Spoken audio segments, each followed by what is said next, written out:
Hello everyone, please subscribe my channel and press the bell icon for all notification. And welcome to my channel Education Planet. Education planet channel में आप सबका स्वागत है। और आज की इस वीडियो में हम लोग डिस्कस करने वाले हैं NCERT pattern based mathematics class 7 chapter 9 की, जो कि हमारा रेशनल नंबर से है। इससे पहले हमने कॉन्ग्रुएंस ऑफ ट्रायंगल्स पढ़ा है, ट्रायंगल्स की प्रॉपर्टीज़ पढ़ी है और भी डिफरेंट चैप्टर्स पढ़े हैं। हमने क्लास 6 के बच्चों के लिए एक रेशनल नंबर का वीडियो बनाया था। एज सिमिलर ये भी वीडियो कुछ ऐसा ही होगा। और देखते हैं कि इस चैप्टर में और क्लास 6 के चैप्टर में क्या क्या डिफरेंसेस हमें मिलते हैं। अगर कुछ डिफरेंसेस मिलेंगे तो हम आपको बताएंगे। वैसे तो वो भी वीडियो और ये वीडियो दोनों लगभग मैंने इसी हिसाब से बनाया था कि वो 6 के बच्चों के लिए हो, 7th के लिए भी हो, 8th के लिए भी हो। तो चलिए वीडियो को हम लोग शुरू करते हैं। तो देखिए, जो ये रेशनल नंबर क्या होता है, रेशनल नंबर को हम लोग बोलते हैं हिंदी में परिमेय संख्या बोलते हैं। ठीक है, परिमेय संख्या बोलते हैं। इसमें क्या होता है कि देखिए, इसमें क्या होता है कि किसी एक बॉडी से उसका कितना हिस्सा किया गया, उसमें से कितना हिस्सा लिया गया, तो इसका एक रिप्रेजेंटेशन होता है, मैथमेटिकल रिप्रेजेंटेशन होता है। ठीक है, सपोज कीजिए कि आपके घर में एक रोटी बनती है। ठीक है, एक रोटी बनाई आपके घर में आपकी मम्मी ने रोटी बनाई। एक रोटी, पूरी रोटी कैसी होती है, गोल होती है। आपने क्या किया, उसको बीच से तोड़ दिया, तो ये कितने पार्ट में बट गई, 2 पार्ट में बट गई, 2 पार्ट में बट गई। ठीक है, तो अब देखिए, जो एक पार्ट होगा, ये हाफ वाला पार्ट और इधर का हाफ वाला पार्ट, 2 हाफ पार्ट से मिलकर ही तो बनेगा एक हमारा रोटी। तो मान लीजिए आपने हाफ हाफ कर दिया, तो आपने पहले टुकड़े कितने किए थे, तो 2 टुकड़े किए थे। ठीक है, और उसके बाद से कितने में, उसमें से आपने 2 टुकड़ों में से कितना लिया, कितने टुकड़े हो गए, 2 टुकड़े हो गए। ठीक है, 2 पार्ट्स में आपने डिवाइड कर दिया। और उसके बाद आप क्या कर रहे हैं, एक पार्ट को ले रहे हैं। एक पार्ट को, मान लीजिए आपने आधी रोटी उठाई, तो उसको आप क्या बोलेंगे, 1/2, यानी 2 टुकड़ों में से 1, 2 टुकड़ों में से आपने क्या लिया, 1 लिया, एक टुकड़ा लिया। ठीक है, तो ये हमारा कुछ मैथमेटिकल रिप्रेजेंटेशन होता है रेशनल नंबर को डिनोट करने का। ठीक है, देखिए उसमें इसमें क्या होता है, ऊपर की जो नंबर होती है इसे हम कैसे लिखते हैं, 1/2, 3/7, 3/5, 2/1, -1/1। ठीक है, तो ये बहुत सारे नंबर्स आएंगे। तो देखिए, जो ऊपर का नंबर होता है, यानी बाई के ऊपर या अपान के ऊपर जो नंबर है आपका, उसे हम न्यूमरेटर बोलते हैं, जिसे हिंदी में अंश बोलते हैं। और नीचे डिनोमिनेटर होता है, जिसे हम हिंदी में हर बोलते हैं। अंश अपान हर होता है हिंदी में, और इंग्लिश में न्यूमरेटर अपॉन डिनोमिनेटर होता है। देखिए, where the numerator is either 0 और positive integer and the denominator a positive integer. तो देखिए, न्यूमरेटर के लिए कह रहा है क्या हो सकता है, न्यूमरेटर क्या हो सकता है, या तो 0 हो सकता है या पॉजिटिव इंटीजर हो सकता है। And the denominator is A denominator a positive integer. Denominator हमेशा क्या होना चाहिए, हमारा पॉजिटिव इंटीजर होना चाहिए। ठीक है, 0 नहीं हो सकता है, 0 है तो हमारा रेशनल नंबर नहीं है। ठीक है देखिए, you compared two fraction, found their equivalent forms and studied all the 4 basic operation of addition, subtraction, multiplication and division on them. In this chapter we shall extend the number system further. We shall introduce the concept of rational number along with their addition, subtraction, multiplication and division operation. ठीक है, need for rational number, rational number की ज़रूरत हमें क्यों पड़ी, देखिए इसके बारे में इन्होंने बताया कि we have seen how integers could be used to denote opposite situation involving numbers.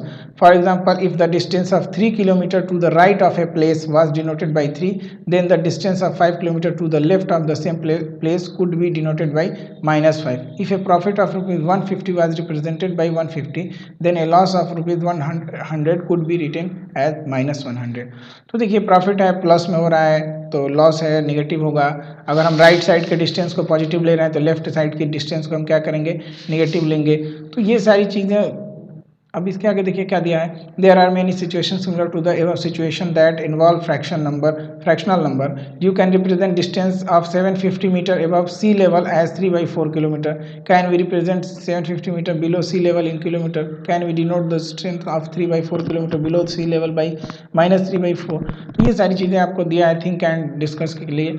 ठीक है, आपको हम ये समझा देते हैं कि देखिए, हमें क्या करना था, हमें ये बताना था कि किसी के पार्ट में से कितना पार्ट हमने लिया, तो अभी हमने जैसे रोटी का एग्जांपल लेके आपको समझाया कि इसके वहाँ पर वो क्या होता है, उसका एक मैथमेटिकल अब रिप्रेजेंटेशन होता है। या आप समझ लीजिए कि अगर कोई बहुत बड़ी क्वांटिटी हो, मान लीजिए कोई बहुत बड़ी भीड़ हो, ठीक है, भीड़ को आपने डिस्ट्रीब्यूट किया, अलग अलग डिस्ट्रीब्यूट किया, ठीक है, मान लीजिए आपने कहा कि 10-10 के ग्रुप बना लो, ठीक है, तो आप 10 के ग्रुप बना रहे हैं, 10-10 लोगों के ग्रुप बना रहे हैं, अलग अलग बना रहे हैं, फिर उसमें लेडीज़ जेंट्स के हिसाब से कि हर किस में 10 के ग्रुप में कितने लेडीज़ कितने जेंट्स, कितने लेडीज़ कितने बच्चे, तो इस हिसाब से जब बनाएंगे तो उस वहाँ पर हमें क्या करते हैं, हम वहाँ पर फ्रैक्शनल फॉर्म में लिखते हैं, ठीक है।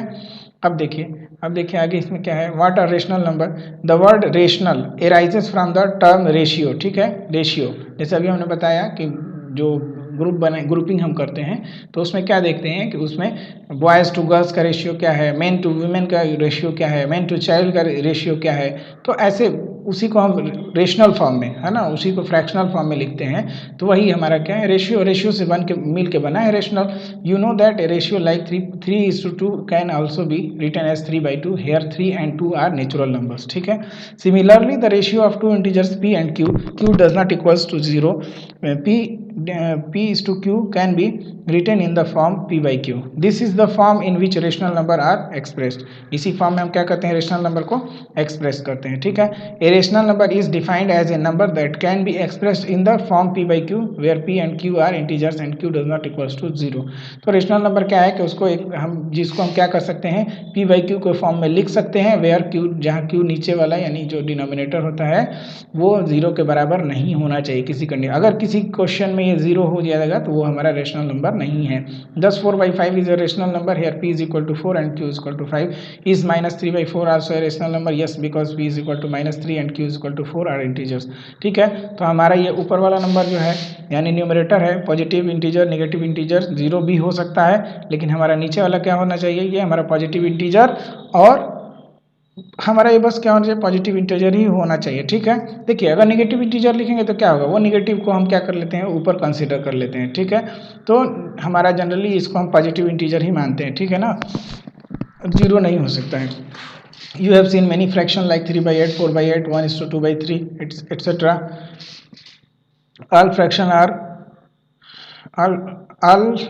are rational number. Can you say why? How about the decimal number like 0.5, 2.3? Each of the such number can be written as ordinary fraction, hence are rational number. For example, जैसे 0.5 को हम क्या लिख सकते हैं, 5/10 लिख सकते हैं, क्योंकि पॉइंट्स के बाद देखिए जो आप हमने 6 वाले में जो 6 का जो रेशनल नंबर का वीडियो बनाया था, अगर आप उसको देखेंगे तो ये सारी चीज़ें हमने उसमें बताई हैं कि 0.5 पॉइंट के बाद जो हमारा चलता है वो क्या चलता है, 10th, 100th, 10th, उसके बाद ऐसे मतलब बढ़ता जाता है, ठीक है। तो पॉइंट के बाद अगर 1 डिजिट है तो 5/10, ठीक है, 2.3 1 डिजिट तो ये 23/10 हो जाएगा। ये फिर उसके बाद 3, मतलब जितना भी रहे, अगर पॉइंट के बाद हमारा जितना डिजिट होता है उसके अकॉर्डिंग हम क्या करते हैं, अगर 1 डिजिट है पॉइंट के बाद तो 1 और 0, ठीक है, यानी 1 0 होगा और 1 0 हो जाएगा। अगर पॉइंट के बाद 2 डिजिट है तो 100 हो जाएगा, पॉइंट के बाद 3 डिजिट है तो 1000 हो जाएगा, ऐसे हमारा बढ़ता जाता है। Is the number 2/-3 rational? Think about it. बिल्कुल है, रेशनल नंबर है, ठीक है। List 10 rational number, 10 rational number आपको बनाना है, माइनस को यहाँ पे ऊपर कंसीडर कर लेते हैं। न्यूमरेटर एंड डिनोमिनेटर की क्या कहानी है देखते हैं। In p/q the integer p is the numerator and the integer q does not equal to d is the denominator. Thus in -3/7 the numerator is -3 and denominator is 7. Mention 5 rational number each of whose, अब उसके लिए condition दिया हुआ है तो ये आपको कर लेना है कि इसमें न्यूमरेटर पॉजिटिव, किसी में डिनोमिनेटर पॉजिटिव, ऐसे नेगेटिव इंटीजर क्या जो भी है उसको आपको कर लेना है, ठीक है। इसमें कुछ बताने लायक नहीं है। देखिए हम देखते हैं इसमें इक्विवेलेंट रेशनल नंबर हम कैसे किसी नंबर का निकालते हैं। अच्छा देखिए, मैं अगर आपसे ये कहूँ कि 10/10 कितना होगा तो आप बोलेंगे कि सर 10/10 1 होगा। मैं पूछूँ कि 2/2 कितना होगा तो आप बोलेंगे 1 होगा। मैं पूछूँ कि p/p कितना होगा तो भी बोलेंगे आपकी 1 होगा। फिर उसके बाद मैं पूछूँ आपसे 1000/1000 कितना होगा तो बोलेंगे कि 1 होगा। यानी कि कोई भी नंबर अगर हमारा न्यूमरेटर और डिनोमिनेटर दोनों सेम होगा तो उस कंडीशन में क्या होगा, हमारा उस कंडीशन में जब न्यूमरेटर और डिनोमिनेटर दोनों सेम होगा और हम क्या करते हैं उसे अगर फ्रैक्शनल फॉर्म में लिखते हैं, रेशियो के फॉर्म में लिखते हैं, तो वहाँ पर क्या होगा, वहाँ पर आंसर हमारा 1 आएगा। अच्छा अभी देख लीजिए, अभी इसको प्रैक्टिकली कैसे हम समझ सकते हैं। देखिए जैसे मान लीजिए 100 बॉयज़ 100 गर्ल्स, ठीक है, 100 बॉयज़ हैं और 100 गर्ल्स हैं एक जगह, 100 बॉयज़ और 100 गर्ल्स हैं। आपको इनका रेशियो लिखना है। फ्रैक्शन क्या होता है? रेशियो ही तो होता है। अभी हमने बताया कि फ्रैक्शन जो रेशनल नंबर आया है वो रेशियो से मिलकर बना है, रेशियो से निकल के आया है। तो देखिए 100 बॉयज़ 100 गर्ल, तो ये बताइए अगर आप इनको एक एक को डिस्ट्रीब्यूट करेंगे तो एक लड़का एक लड़की का पेयर आप बना सकते हैं। एक लड़का एक लड़का, एक लड़का और एक लड़की, एक लड़का एक लड़की, ऐसे 100 लड़कों को 100 लड़कियों के साथ आप क्या कर सकते हैं? बिठा सकते हैं। ठीक है, तो आपको एक लड़के पर कितनी लड़की की ज़रूरत पड़ रही है? एक लड़की की ज़रूरत पड़ रही है, और इक्वली आप डिस्ट्रीब्यूट भी कर दे रहे हैं। तो देखिए वहाँ भी क्या हो रहा है? 100/100 हो रहा है। 100 बॉयज़ थे, 100 गर्ल्स थी, तो 100/100 हो रहा है। तो उसके बाद वहाँ पे क्या हो रहा है? वहाँ पे भी आंसर क्या आ रहा है? 1 आ रहा है। यानी एक एक लड़के की ज़रूरत पड़े, एक लड़के के लिए एक लड़की की ज़रूरत, या एक लड़की के लिए एक लड़के की ज़रूरत है। अच्छा, इसी चीज़ को अगर हम ये समझें, मान लीजिए हमने कर दिया कि 50 बॉयज़ हैं, ठीक है, 50 बॉयज़ हैं, 100 गर्ल्स हैं, ठीक है, 50 बॉयज़ हैं, 100 गर्ल्स हैं, आपको ग्रुपिंग करनी है। ठीक है, तो आप कैसे ग्रुपिंग करेंगे? अब वहाँ पर आप क्या करेंगे? 50 बॉयज़ 50 ही हैं, गर्ल्स 100 हैं, तो आप जब इसका रेशियो निकालेंगे तो वहाँ पर क्या होता है? रेशियो निकालने में वहाँ पर देखिए, वहाँ पर क्या होगा कि वो जो 50 बॉयज़ हैं उसमें से एक बच्चे को लेंगे और गर्ल्स में से आप टू गर्ल्स को लेंगे, एक साथ इनका एक एक ग्रुपिंग करेंगे, यानी 3% की एक एक ग्रुपिंग करेंगे। तो यहाँ पर जो आंसर आपका आएगा, यहाँ पर ये 1/2 के रेशियो में आएगा। यहाँ पर हमारा जो आएगा ये 1/2 के लिए, 1/2 के लिए मतलब क्या कि 1 बॉय होगा और 2 गर्ल्स होंगे। ठीक है, तो ये रेशनल की कहानी होती है कि अगर ऊपर का न्यूमरेटर और नीचे का डिनोमिनेटर, यानी ऊपर जो नंबर होता है उसे हम न्यूमरेटर बोलते हैं, नीचे जो होता है उसे हम डिनोमिनेटर बोलते हैं। तो न्यूमरेटर और डिनोमिनेटर अगर किसी क्वेश्चन में सेम आता है तो इसका आंसर क्या होता है? हमारा 1 होता है। जैसे मान लीजिए हमने अभी एग्जाम्पल लिया, 10/10 क्या होगा? तो 1 होगा। 20/20 क्या होगा? 1 होगा। फिर 13/13 क्या होगा? तो वो भी 1 होगा। 1000, कोई भी दुनिया की कोई बड़ी से बड़ी नंबर या कुछ भी हो, अलजेब्रिक एक्सप्रेशन हो या कुछ भी हो, अगर डिवीजन के फॉर्म में है और दोनों सेम है तो वहाँ पर आंसर क्या आता है? हमारा 1 आता है। अच्छा, इतनी बात आपको समझ में आ गई होगी। अब हमको ये बताइए कि किसी भी नंबर में जब हम 1 से मल्टीप्लाई करते हैं तो आंसर क्या आता है? क्या उसके आंसर में कोई फ़र्क पड़ता है क्या? मैं पूछूं कि 5 में 1 से मल्टीप्लाई करेंगे तो क्या होगा? तो आप बोलेंगे 5 होगा। मैं पूछूं 9 में 1 से करेंगे तो 9 होगा। 1000 में 1 से करेंगे 1000 होगा। 200 में करेंगे 200 होगा। PQR में करेंगे PQR होगा। मतलब किसी भी नंबर, दुनिया के किसी भी नंबर में या कोई भी अलजेब्रिक एक्सप्रेशन है उसमें हमने 1 से मल्टीप्लाई किया तो हमारा आंसर क्या आता है? वही नंबर आता है। ठीक है, तो देखिए 1 को हम और क्या लिख सकते हैं? अभी हमने इससे पहले बताया कि अगर कोई न्यूमरेटर और डिनोमिनेटर दोनों इक्वल है तो उसका वैल्यू क्या होता है? 1 होता है। तो क्या हम 1 की जगह पे वो नंबर लिख सकते हैं? अब आइए उसी चीज़ को देखते हैं कैसे करेंगे। देखिए यहाँ पर एक नंबर था हमारा -2/3 था, -2/3 था। ठीक है, इसको हमने क्या किया? -2/3 एज इट इज़ लिख दिया। इसके बाद हमको क्या निकालना है? इसमें हमको निकालना है इक्विवेलेंट, निकालना है इक्विवेलेंट रेशनल। तो इक्विवेलेंट रेशनल के मतलब का मतलब क्या हुआ कि देखिए जैसे आप ये 2 और ये 3 को छिपा दीजिए, यहाँ पर क्या हो गया? 2/2 हो गया। 2/2 क्या होता है? 1, यानी कि आप इसमें 1 से मल्टीप्लाई कर रहे हैं तो 1 से मल्टीप्लाई करने में कोई फ़र्क आएगा क्या? इसमें नहीं आएगा। तो फ़र्क नहीं आएगा, इसलिए हम क्या करते हैं? ऊपर भी उसी नंबर से मल्टीप्लाई करते हैं, नीचे भी उसी नंबर से मल्टीप्लाई करते हैं। तो -2 × 2/3 × 2, जिस नंबर से ऊपर मल्टीप्लाई करेंगे उसी नंबर से नीचे मल्टीप्लाई करेंगे। इसके बाद देखिए हमारा न्यूमरेटर चेंज हो गया, डिनोमिनेटर चेंज हो गया। इसको आप सॉल्व करेंगे तो फिर यही आएगा। इक्विवेलेंट का मतलब यही होता है कि जो ये सबसे छोटा फॉर्म होता है और इससे बड़े फॉर्म्स में हम उसको बनाते जाते हैं। तो ये हमारा -4/6 हो गया। इसके बाद ये दोनों क्या है? ये दोनों की वैल्यू सेम है। We see that -2/3 is the same as -4/, यहाँ पर 6 होगा, यहाँ पर मिस प्रिंट है। ठीक है, आगे देखिए -2/3, ठीक है। इसके बाद हमने क्या किया? इसको -5/-5 से किया। तो हमने बताया था अभी कि न्यूमरेटर और डिनोमिनेटर सेम होगा तो उसकी वैल्यू क्या हो जाएगी? 1 हो जाएगी। तो देखिए यहाँ पर इसको ना डिवाइड नहीं करना है, यहाँ पर डिवाइड कर देंगे तो फिर यही आ जाएगा। आपको डिवाइड नहीं करना है, आपको क्या करना है? इक्विवेलेंट लिखना है। तो 2 5 × 10 हो जाएगा और 3 5 × 15 और माइनस साइन के साथ। तो 10/15 कैन बी रिटन एज -2/3। ठीक है, तो ये हमारा क्या था? ये हमारा इक्विवेलेंट रेशनल नंबर की कहानी थी। ठीक है, देखिए लिखा हुआ है कि बाई मल्टीप्लाइंग द न्यूमरेटर और denominator of a rational number by the same non zero integer, ठीक है, we obtain another rational number equivalent to the given rational number. This is exactly like obtaining equivalent fractions. ठीक है, तो ये सारी चीज़ें, I hope ये सारी चीज़ें समझ में आ गई होंगी आपको। इसके बाद देखिए ये डिवीज़न में भी अगर आप डिवाइड भी करते हैं तो भी होगा, मल्टीप्लिकेशन, डिवीज़न, एडिशन, सब्ट्रैक्शन। हाँ, लेकिन ये है ना कि जब आप सब्ट्रैक्शन करेंगे या एडिशन करेंगे तो वहाँ पर इधर भी आपको करना पड़ेगा। ठीक है, अब देखिए वो अभी कहानी बाद में आएगी। 10/5 -15, इसमें आपने क्या किया, -5 से डिवाइड कर दिया। यहाँ -15 था, यहाँ भी -5 से आपने डिवाइड किया। तो देखिए जब हम आप सेम नंबर से डिवाइड करते हैं, क्यों हम सेम नंबर से करते हैं, ताकि इसके वैल्यू में कोई फ़र्क ना आए। क्यों नहीं फ़र्क आएगा, क्योंकि इसका मतलब ही तो, इसका मतलब है ही 1। 5/5 का मतलब, ये -5/-5 का मतलब क्या है, 1 है। तो किसी नंबर में हमने 1 से मल्टीप्लाई किया तो कोई फ़र्क नहीं पड़ता है, हमने अभी सीखा है। तो इसलिए यहाँ पर ये क्या हो जाएगा, 10/5 को डिवाइड करेंगे 2 हो जाएगा और 5 से 15 में 3 हो जाएगा। ये सारी चीज़ें। उसके बाद देखिए positive and negative rational number क्या होते हैं। ठीक है, consider the rational number 2/3, both the numerator and denominator of this number are positive integers, such rational number is called positive rational number. तो अब देखिए इसमें कहीं माइनस साइन दिख रहा है क्या, जब माइनस साइन नहीं दिख रहा है तो इसका मतलब क्या होता है, पॉजिटिव साइन छिपा हुआ है इसके आगे। फिर देखिए दो, ये भी पॉजिटिव इंटीजर है, ये भी पॉजिटिव इंटीजर है। तो ये इंटीजर्स वाला जो चैप्टर हमने बताया था उसमें बताया था कि पॉजिटिव इंटीजर क्या होता है, निगेटिव इंटीजर क्या होता है। तो देखिए ये भी पॉजिटिव, ये भी पॉजिटिव, तो ये हमारा क्या है, पॉजिटिव रेशनल नंबर है। इसी तरीके से देखिए न्यूमरेटर और डिनोमिनेटर में से कोई भी एक, दोनों नहीं, कोई भी एक अगर हमारा नेगेटिव होता है, कोई भी एक तो हो नहीं सकता है। वैसे तो रेशनल नंबर की कहानी होती है कि हमारा न्यूमरेटर ही होना चाहिए, लेकिन कभी कभी क्या करता है एग्जामिनर कि ये माइनस साइन को उसने नीचे लगा दिया, तो उसको आप क्या करिए, उसको आप ऊपर लिख सकते हैं। ठीक है, उससे कोई आपको उसमें कोई वैल्यू में फ़र्क नहीं पड़ेगा। तो then the numerator of -3/5 is a negative integer, whereas the denominator is a positive integer, such a rational number is called negative rational number. अगर देखिए अगर यहाँ भी माइनस है, यहाँ भी माइनस हो जाता, अब जाके इसकी वैल्यू क्या होती, चेंज हो जाती, माइनस से माइनस साइन कट जाता और ये एक पॉजिटिव इंटीजर बन जाता है। ठीक है, तो दोनों में से कोई भी एक अगर हमारा नेगेटिव है तो मतलब नेगेटिव का साइन या तो ऊपर दिया है या नीचे दिया है, तो क्या होगा, वो हमारा नेगेटिव रेशनल नंबर होगा। ठीक है, इसके बाद ये सारी चीज़ें दी हुई हैं, आप इसको पढ़ सकते हैं।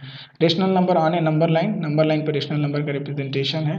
तो ये सारे क्वेश्चन आते हैं लगभग आप लोगों के एग्जाम्स में। तो देखिए जैसे सपोज कीजिए हमने बताया था आपको कि एक रोटी का टुकड़ा आपके घर में बना, आपने क्या किया, उसको 2 पार्ट्स में डिवाइड किया। तो एक पार्ट को आपने बताया था कि ये 1/2 है, दूसरे वाले पार्ट को भी बताया आपने क्या कि 1/2 है। तो देखिए 1/2 कहाँ से करने पर आ रहा था, बिल्कुल बीचों बीच से करने पर आ रहा था भाई, बिल्कुल। अब मान लीजिए 10 मीटर की रस्सी है, ठीक है, 10 मीटर की रस्सी है, आपने बिल्कुल बीचों बीच से उसको कट कर दिया, बिल्कुल बीचों बीच से कट कर दिया।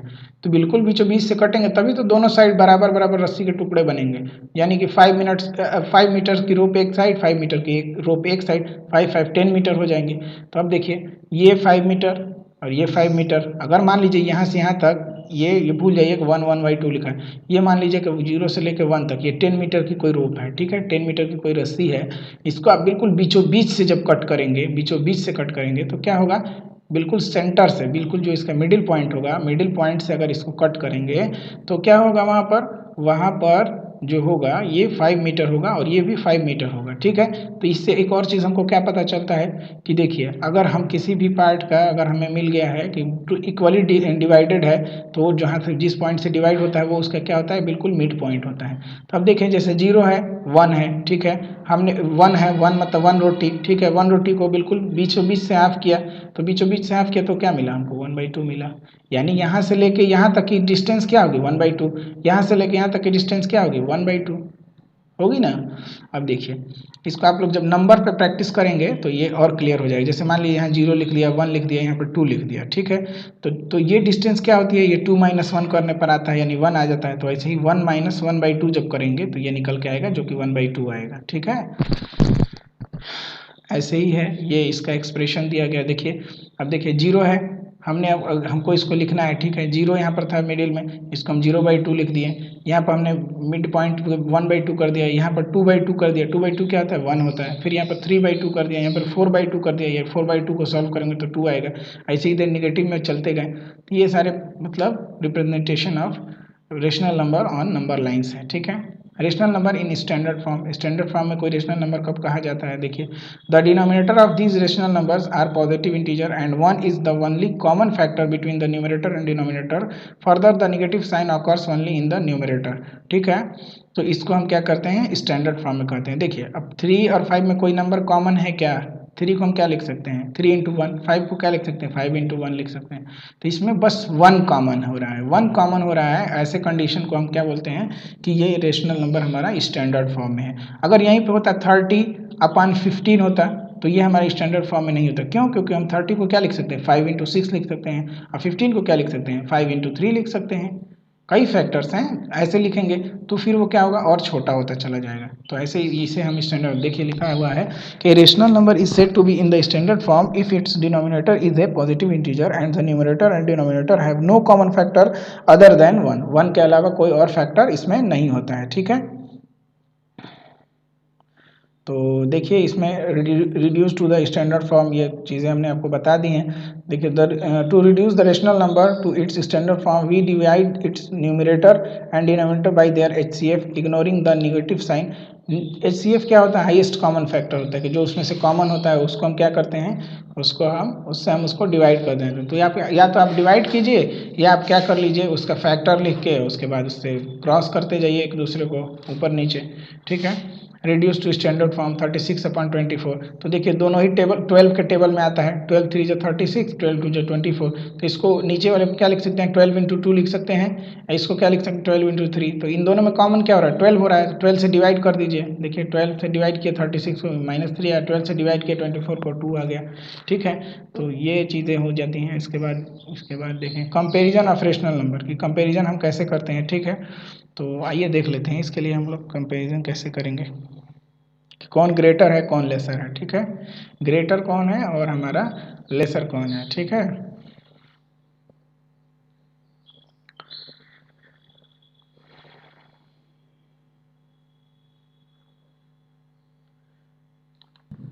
तो देखिए ये जो हम लोग डिस्कस करें कंपैरिजन ऑफ रेशनल नंबर, तो उसके लिए हम क्या करते हैं? देखिए जैसे 2/3 और 5/7 है, इसको हमको क्या करना है? इसको हमको ये देखना है कि इस रेशनल नंबर में कौन बड़ा है कौन छोटा है। तो देखिए इसके लिए हम लोग क्या करते हैं ना कि पहले इसके स्टैंडर्ड फॉर्म में हम लिखते हैं। कोई भी हमारा जो फ्रैक्शन दिया हुआ है उसको हम स्टैंडर्ड फॉर्म में करेंगे। ये देख रहे हैं हम कि ये क्या है, ये ऑलरेडी स्टैंडर्ड फॉर्म में है। तो अब क्या करते हैं कि देखिए इसका डिनोमिनेटर, जो इसका डिनोमिनेटर है, इससे हम इन दोनों में मल्टीप्लाई करेंगे, यानी कि इस फ्रैक्शन के न्यूमरेटर और डिनोमिनेटर दोनों में मल्टीप्लाई करेंगे। और ये जो फ्रैक्शन है इसके फ्रैक्शन में 3 से, यानी इसके न्यूमरेटर में 3 से और डिनोमिनेटर में भी 3 से मल्टीप्लाई करेंगे। देखिए यहाँ पर क्या हो जाएगा? जैसे यहाँ पर 14/21 हो जाएगा, और यहाँ पर क्या हो जाएगा? 15/21। तो अब बताइए 14/21 और 15/21, जब न्यूमरेटर डिनोमिनेटर सेम हो गया, तो ऊपर देखिए, ऊपर कौन बड़ा है? ये इधर 14 है, इधर 15 है, तो 15 बड़ा है। 15 बड़ा होता है ना, 15 इज ग्रेटर देन 14। तो 15 बड़ा है, यानी कि ये वाला जो हमारा रेशनल नंबर होगा ये वाला बड़ा होगा। ठीक है, तो ऐसे ही निगेटिव की कंडीशन में क्या होगा? अब निगेटिव की कंडीशन में जो पॉजिटिव में बड़ा होता है वो छोटा हो जाता है निगेटिव की। मान लीजिए यहाँ पर -2/3 -5/7 होता, तो क्या होता? तो ये वाला छोटा हो जाता है और ये वाला बड़ा हो जाता है। अब आपसे मैं पूछूं, जैसे मैंने आपको रेशनल नंबर जब बताया था, इंटीजर्स बता रहा था मैं, तो उस दिन मैंने आपको बताया था कि देखिए 0 है, नंबर लाइन पर क्या था हमारा? एक 0 था। देखता हूँ कहीं नंबर लाइन के इसमें शायद है क्या। देखिए जैसे यहाँ पर था, यहाँ 0 था, इसका 1 था, 2 था, 3 था, 4 था। तो मैंने बताया था कि आप जितना ही राइट हैंड साइड में जाते जाएंगे नंबर उतने क्या होते हैं? बड़ी होती है। अच्छा बताइए 1 बड़ा कि 5 बड़ा? तो आप बोलेंगे 5 बड़ा। 1 बड़ा कि 4 बड़ा? तो बोलेंगे 4 बड़ा। तो यानी कि जितना इधर हम जाएंगे उतना, अब 4 बड़ा कि 1 बड़ा, 4 छोटा कि 1 छोटा? तो आप बोलेंगे 1 छोटा। 1 छोटा कि 0 छोटा? तो आप बोलेंगे 0 छोटा। मैं पूछूंगा 0 छोटा या -1 छोटा? आप बोलेंगे -1 छोटा। तो माइनस में फिर उसके बाद पूछो -1 छोटा या -2 छोटा? तो आप बोलेंगे -2 छोटा, क्योंकि अब हम इधर चल रहे हैं। -2 इधर आता है, फिर -3 -4 -5 -6 -7 इन्फिनिटी तक जाता है। तो जब माइनस में हम इस यानी कि अपने लेफ्ट हैंड साइड की तरफ हम जाते हैं तो नंबर क्या होता है? माइनस में डिक्रीज होता चला जाता है, यानी कि पॉजिटिव में जो नंबर बड़ा था वो नंबर क्या होता है? राइट में लेफ्ट में छोटा होता चला जाता है। इसके बाद देखिए, इसके बाद दिया हुआ है कि find the rational number between two rational number, ठीक है, rational number between two rational number. तो ये हम कैसे निकालते हैं, कैसे कैलकुलेट करते हैं, इसके बारे में हम लोग देख लेते हैं। जैसे मान लीजिए दिया हुआ है कि Reshma took two rational number -3/5 and -1/3, she converted them to rational number with the same denominator. इसने क्या किया, सेम डिनोमिनेटर में कन्वर्ट, सेम डिनोमिनेटर में कन्वर्ट करने के लिए मैंने क्या बताया कि पहले आप इसको स्टैंडर्ड फॉर्म में करिए, स्टैंडर्ड फॉर्म में करने के बाद इस फ्रैक्शन में इसके डिनोमिनेटर से मल्टीप्लाई कीजिए। फ्रैक्शन में मतलब कि ऊपर भी नीचे भी, यानी न्यूमरेटर में भी डिनोमिनेटर में भी, और इसके फ्रैक्शन में आप किससे मल्टीप्लाई कीजिए, इसके डिनोमिनेटर से मल्टीप्लाई कीजिए। इसने किया, ठीक है, यहाँ पर 3 3 जा 9 हो गया, -9, 3 5 जा 15 हो गया, और यहाँ पर -1 5 जा -5 और 3 5 जा 15 हो गया। तो देखिए यहाँ भी डिनोमिनेटर 15, यहाँ भी डिनोमिनेटर 15। अब जो हमारा -3/5 था, -1/3 था, वो हमारा क्या बन गया, -9/15 और -5/15। तो अब देखिए -9/15 से डिक्रीजिंग ऑर्डर में चलते जाइए, इंक्रीजिंग में चले जाइए, ठीक है, इंक्रीजिंग में देखिए कैसे जाएंगे, मतलब यहाँ से आपको एक रेंज मिल गया, क्या मिल गया, 9/15 से 5/15 तक का रेंज मिल गया, ठीक है। देखिए छोटा है, ये बड़ा है, इंक्रीजिंग ऑर्डर में चलते जाएंगे, -8/15, -7/15, -6/15, -5/15, 5/15 और -4/15, -3/15, -8/15, -7/15, -6/15, -1/15। कहाँ तक था हमारा, यहाँ पर यहीं तक तो था, -5/15 तक था, तो -5/15 तक यहाँ पर, यानी कि -5/15 क्या होगा, -1/3 हो जाएगा। देखिए -1/3 हो गया, -5/15 को ही तो -1/3 हमने लिखा था, -1/3 को -5/15 लिखा था। तो ये हमारा ये एक बन गया यहाँ से, और देखिए यहाँ पर ये 3/5 बन गया, यहाँ 5/5 इसी का कन्वर्टेड फॉर्म में कर दिया। तो ऐसे हम क्या करते हैं, ऐसे हम जब इसका डिनोमिनेटर सेम कर लेंगे तो हमें क्या आएगा, हमें ये चीज़ें मिल जाएंगी, ठीक है। List 3 rational number between -2 and 3, इसके बीच में 3 रेशनल नंबर निकालने हैं। तो ये सारी चीज़ें अभी हमने आपको डिस्कस कर दी, बता दी है। और आपके लिए ये क्वेश्चन कुछ लिस्ट 5 रेशनल नंबर बिटवीन, आपको 5 रेशनल नंबर इनके बीच का निकालना है। Right 4 more rational number between numbers in each of the following patterns, इस पर लिखना है आपको, ठीक है। तो फिर ये क्वेश्चन है, give 4 rational numbers equivalent to, equivalent निकालना है। तो कोई जिस नंबर से आप ऊपर मल्टीप्लाई करेंगे उसी नंबर से आप नीचे भी, यानी कि न्यूमरेटर डिनोमिनेटर दोनों में सेम नंबर से जब मल्टीप्लाई करेंगे तो इक्विवेलेंट फ्रैक्शन आपको मिल जाएगा, ठीक है। Draw the number line and represent the following rational number, आपको फॉलोइंग रेशनल नंबर को रिप्रेजेंट करना, दिखाना है कि कौन सा नंबर कहाँ पर होगा, ठीक है। द पॉइंट्स के बारे में देखिए क्वेश्चन दिया हुआ है, इसको आपको सॉल्व कर लेना है। ये बहुत आसान क्वेश्चन है, कोई इसमें बहुत बड़ी चीज़ नहीं है। फिर उसके बाद देखिए which of the following pairs represent the same rational number, देखना है आपको चेक करके, यानी कि इसको क्या करना है, आपको इसकी स्मॉलेस्ट फॉर्म में इसको कन्वर्ट करना है, ठीक है। इसमें देखना आपको HCF क्या है इसका, ठीक है। इस HCF से क्या करना है, डिवाइड कर देना है, या फैक्टर निकाल के उससे डिवाइड कर दीजिए एक दूसरे को, तो आपको स्मॉलेस्ट फ्रैक्शन इसका मिल जाएगा, ठीक है। लिखा है rewrite the following rational number in the simplest form, simplest form में क्या करना है, इसको लिखना है। फिर fill in the boxes with the correct symbol, greater, smaller और इक्वल, तो आपको ये कर लेना है। अभी मैंने बताया है कि ग्रेटर, स्मॉलर और कैसे निकालते हैं। Greater in each of the following, right in the following rational number in ascending order, ascending order का मतलब क्या होता है, असेंडिंग ऑर्डर का मतलब होता है छोटे से बड़े की ओर, ठीक है, यानी कि इंक्रीजिंग ऑर्डर में लिखना है, ठीक है। तो आप पहले देखेंगे इसमें सबसे छोटा कौन है, फिर बड़ा कौन है, फिर सबसे बड़ा कौन है, ऐसे करके लिख देंगे, ठीक है। ऑपरेशन ऑन रेशनल नंबर है, उसके बाद एडिशन है, ठीक है। इसको हम लोग अगली वीडियो में डिस्कस करेंगे, इसका पार्ट 2 बनाएंगे हम, क्योंकि ये वीडियो लॉन्ग हो रहा है, 27 मिनट अप्रॉक्स हो चुका है, और भी क्लासेस हैं।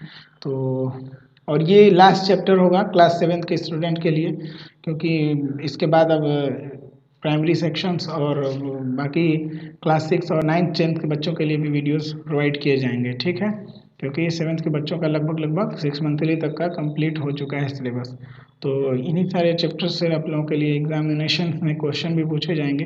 तो अब बस आप लोग तैयारी करें, क्वेश्चन लगाएं, और फिर उसके बाद डिस्कस करते रहें, ग्रुप में भी डिस्कस कर लिया करें। जो भी क्वेश्चन नहीं आता है उसका जैसे स्क्रीनशॉट भेजते हैं तो आप स्क्रीनशॉट भेजें, आंसर भी लिख दिया करें, ताकि पता चले कि हाँ क्या है कुछ क्वेश्चन जो आपकी बुक का है। बाकी इसमें है अगर आपके हमारे जो आपको हम PDF या जिस चीज़ से भी हम पढ़ा रहे हैं, जिस बुक से, अगर इसका है तो उसके लिए आप बस स्क्रीनशॉट भेजें, क्योंकि इसका मेरे पास डिटेल्स सब कुछ अवेलेबल है, लेकिन आपकी बुक का हमारे पास नहीं है कि आपने कहाँ से क्वेश्चन किया है। तो उसका आप हमें क्या भेजा करें, आप उसका हमें आंसर भी भेज दिया करें, ताकि उससे क्लियर हो सके कि क्या है क्वेश्चन और किस तरीके से उसको आपको बताना है। ठीक है, कई बार बहुत सारे क्वेश्चन होते हैं, उसका क्या होता है कि ओरली आंसर दिखाई देता रहता है, लेकिन वो अभी आप लोगों के लेवल की चीज़ नहीं होती है। तो फिर ऐसे क्लियर हो जाता है कि हाँ किस वे में आंसर को रिप्रेजेंट किया जा रहा है, किस तरीके से आप लोगों को बताना है। तो चलिए आज की वीडियो को यहीं पे रोकते हैं, ठीक है, और स्टॉप किया जा रहा है, ठीक है। और ये इसका एक पार्ट 2 भी आएगा, उसके बाद आप लोगों को फिर आप लोगों का ये सिलेबस कंप्लीट हो जाए, 6 मंथली तक का कवर हो जाएगा। और ठीक है, वीडियो को लाइक करें, शेयर करें अपने फ्रेंड्स में, और चैनल को सब्सक्राइब करें। And thanks for watching this video. See you next time. जय हिंद।